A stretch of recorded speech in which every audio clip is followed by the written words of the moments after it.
The transport shuttle broke through the thin clouds around Outpost Theta 9, gliding over the cold metal landscape like a silent shadow. The pilot said nothing. The crew said nothing. Only one person sat in the back, a young human soldier named Rylan Ward, fresh from the academy and ready for his first real assignment. At least that was what he told himself. In truth, Rylan felt sick with nerves. He had received a strange message 3 days earlier. It came from Central Command, delivered through a secure channel usually reserved for high-rank officers. The message was short, almost too short. Report to Outpost Theta 9. Alone, arrival before sunset. Assignment, spend 1 night under the guidance of the alien queen. He thought it was a mistake. Humans did not spend nights with alien royalty. In fact, humans rarely even spoke to alien royalty. But when he asked his commanding officer for more information, all she said was, "You're going, don't ask questions, just survive." That last word, survive, stayed in his mind like a cold knife. Now as the shuttle touched the outpost landing pad, Rylan felt a deep unease. The metal surface under the ship looked old, cracked, almost abandoned. There were no guards waiting, no greeting officers, not even security drones, only wind, dust and long shadows stretching across the empty landing zone. When the doors opened, the pilot gave him a short nod without turning around and said, "Good luck, kid." The tone sounded like a farewell. Rylan walked out into the cold air, his boots echoing loudly in the silence. The outpost stood tall in front of him, shaped like a dark tower rising from the ground, with blue lights blinking slowly across its surface. It looked less like a military station and more like a sleeping animal. He walked toward the front entrance. The automatic doors slid open with a slow hiss. Inside, the halls were dim, lit only by narrow beams of pale blue light running along the ceiling. Every step he took made a hollow metallic sound, and it felt like the entire outpost listened to him.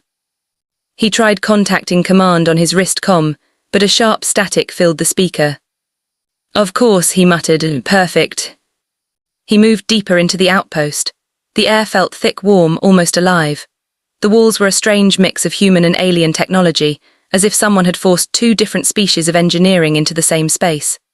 Some panels glowed with familiar Earth-tech blue, but others pulsed with shifting purple light that looked organic. After a few minutes, Rylan reached what looked like a central corridor. A symbol glowed on the far wall, an alien mark shaped like a curved spiral with 3 lines cutting through it. He recognized it. It was the symbol of the Velari queenship, the most powerful royal line in the outer galaxy. His throat tightened. Why would a Velari queen be here? Why would he be assigned to her?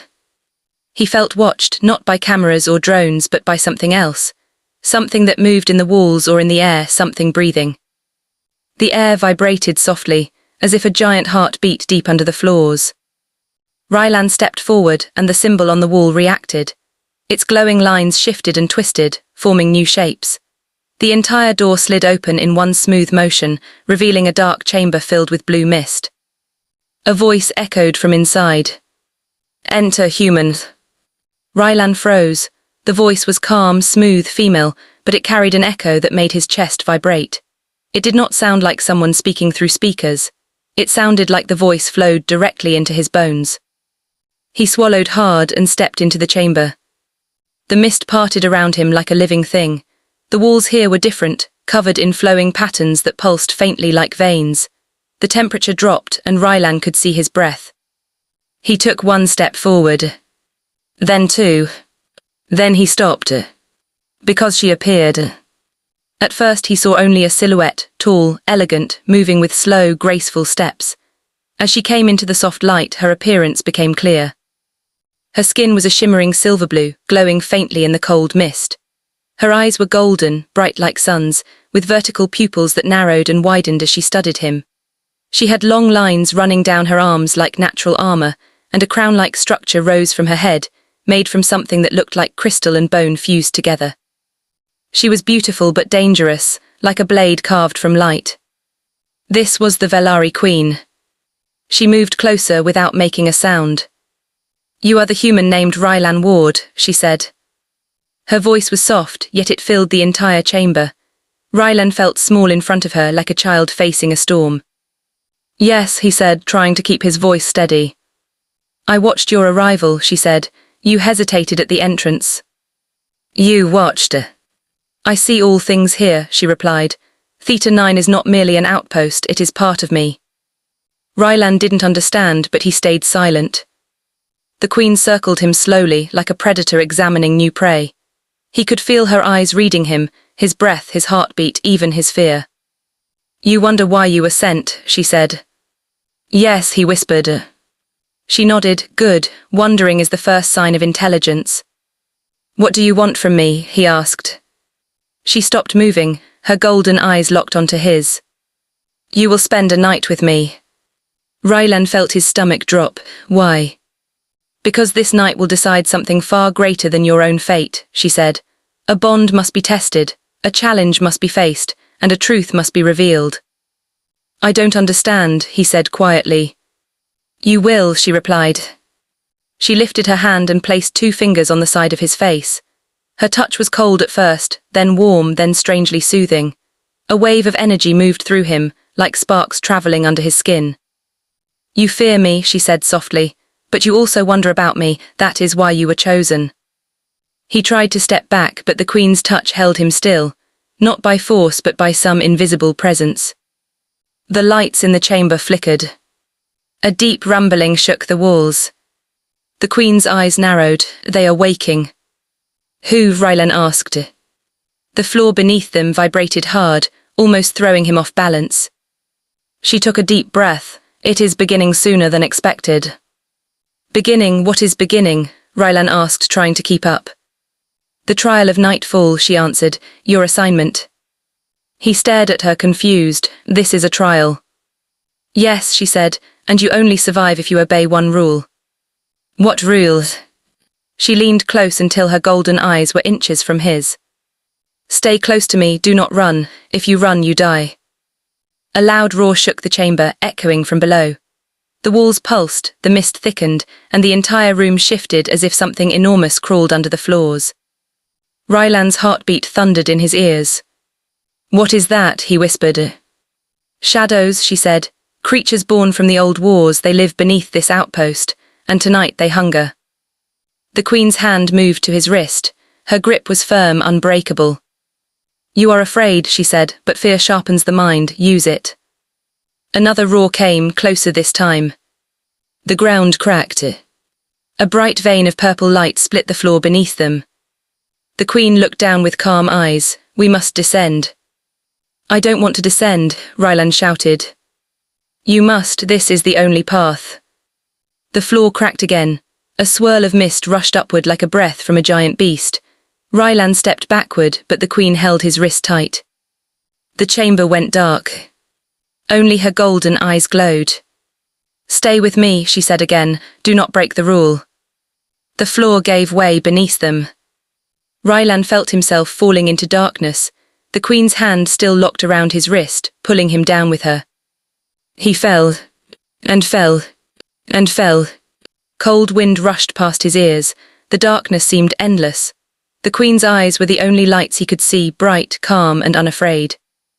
When they finally landed, Rylan hit something soft, but wide, endless, and warm like the back of a giant creature. He rolled off it and onto solid ground. The Queen stood beside him, her body glowing softly. We have arrived, she said. Rylan pushed himself up, his breath caught. They stood in a massive underworld cavern. Crystals glowed from the walls like stars trapped in stone. Strange vines hung from the ceiling, alive with pulsing light. Pools of glowing blue liquid formed rivers that flowed toward a central pit. But what caught his eye was the sound. Growls. Dozens. Maybe hundreds. The Queen stood tall. This is the trial pit, she said. Here we face the creatures that guard the ancient pathway. What creatures? Rylan asked slowly. A low, thunderous roar answered him. The Queen tilted her head. Them. From the shadows, shapes began to move, huge shapes crawling and slithering closer. Rylan's breath froze. What do they want? He whispered. They want us, she said, alive. Before he could respond, one of the creatures stepped into the light, massive, many-legged, with glowing red eyes and teeth sharper than blades. Rylan stepped back in terror. The Queen finally released his wrist. She raised her hand, and a soft blue flame formed along her arm, spiraling upward like a living ribbon of light. "Your night begins now," she said. "And if you survive it, the galaxy will never look at you the same." And then the creature charged. The creature charged like a living avalanche. Its many legs thundered across the glowing ground, shaking the cavern. Its red eyes burned like twin fires, locked on Rylan with hungry rage. He froze for a moment, unable to breathe. Then the alien queen moved.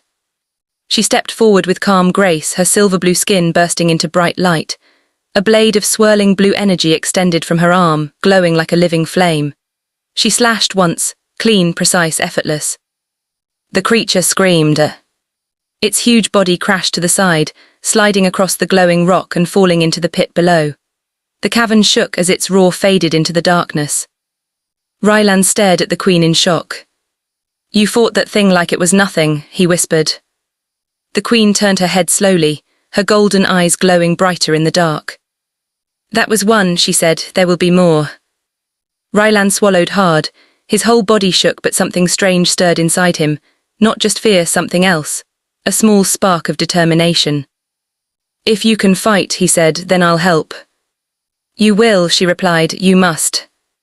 She pointed toward the glowing crystals scattered across the cavern floor. "These are not just stones, they contain living energy. Break one and you may use it as a weapon." Rylan bent down and picked up a small crystal shard. It was warm, almost hot, and pulsed like a heartbeat. He tightened his grip around it just as a second roar echoed behind him. Another creature crawled from the shadows, larger than the first, with twisted horns and a mouth full of jagged teeth. It moved slowly, but each step made the ground shake. The queen raised her blade again, but the creature suddenly shifted direction toward Rylan. "Move," she shouted. Rylan dove to the side as the beast lunged at him. Its jaws snapped shut inches from his head. He rolled across the ground, crystal shard still in his hand. When the creature lunged again, he thrust the shard upward with all his strength. The shard pierced the beast's eye. Blue energy exploded from the wound, spreading across its head like lightning. The creature convulsed and then fell backward, crashing onto the cavern floor. Rylan scrambled away, his heart pounding. The queen watched, expression unreadable. "You learn quickly," she said. Rylan gasped for breath. "I don't want to die." "That is a powerful reason," she replied, "but not the only one." Maury roars echoed through the cavern. Shadows moved in every direction. There were too many to count. Rylan turned to the queen. "Why are we here? What is this trial really for?" The queen stepped closer, her golden eyes calm in the chaos. "For centuries, humans have been unpredictable. Fearful, brave, foolish, brilliant. Your kind is chaos and courage mixed." She touched the crystals running along the cavern wall. "The ancient guardians here judge emotions. They sense fear, they sense purpose. They sense if someone deserves to lead." Rylan frowned. "Lead what?" "The alliance between our species," she said softly, "or its destruction." Before he could respond, the ground burst open behind them. A massive creature emerged, far larger than the others. It had thick armored plates, 2 long horns, and claws sharp enough to carve through stone. The queen's eyes narrowed. "The guardian of the pit." The beast roared so loudly that dust fell from the cavern ceiling. Rylan stepped back. "We can't fight that." The queen looked at him. "We must." She moved forward, her body glowing brighter with each step. The guardian lowered its massive head and charged straight at her. She leapt into the air, spinning, her blade flashing downward. Sparks burst as her energy blade struck the guardian's armor, but it did not cut through. Rylan's heart dropped. The queen landed lightly beside him. "Its armor is too strong for my blade." "Then how do we stop it?" Rylan asked. The queen pointed to a group of massive crystals near the cavern wall. They were huge, taller than a person, and glowed with bright white light. "The heart crystals," she said. "Break one and it will release enough energy to weaken the guardian." "And then what?" Rylan asked. "You strike its heart." Rylan stared at her. "Me." The queen nodded once. "This is your trial as much as mine." The guardian roared again and dragged its huge body toward them. The ground cracked under its weight. Rylan took a few shaky steps toward the crystals. "Rylan," the queen said behind him, He turned. She placed her hand gently on his shoulder. Her cold touch warmed instantly, spreading a calm feeling through him. "Do not let fear decide your fate," she said. "Let strength decide it."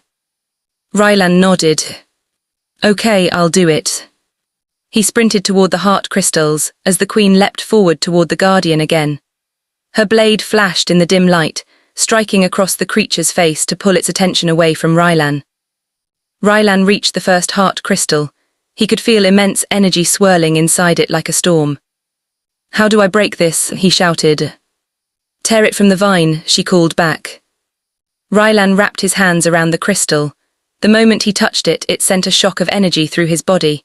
His muscles trembled, but he held on. He pulled with all his strength. The vine resisted. He pulled harder. The Guardian roared and charged at the Queen. She dodged aside, sliding across the glowing floor. The creature smashed its claws where she had stood seconds before. Rylan gritted his teeth and gave one final pull. The heart crystal tore free with a burst of blinding light. Energy shot up his arm, his vision blurred, his heartbeat thundered in his ears. "Throw it," the Queen shouted. Rylan turned and hurled the glowing crystal toward the Guardian with all the force he had. The crystal struck the beast's armored chest and exploded in a burst of white energy.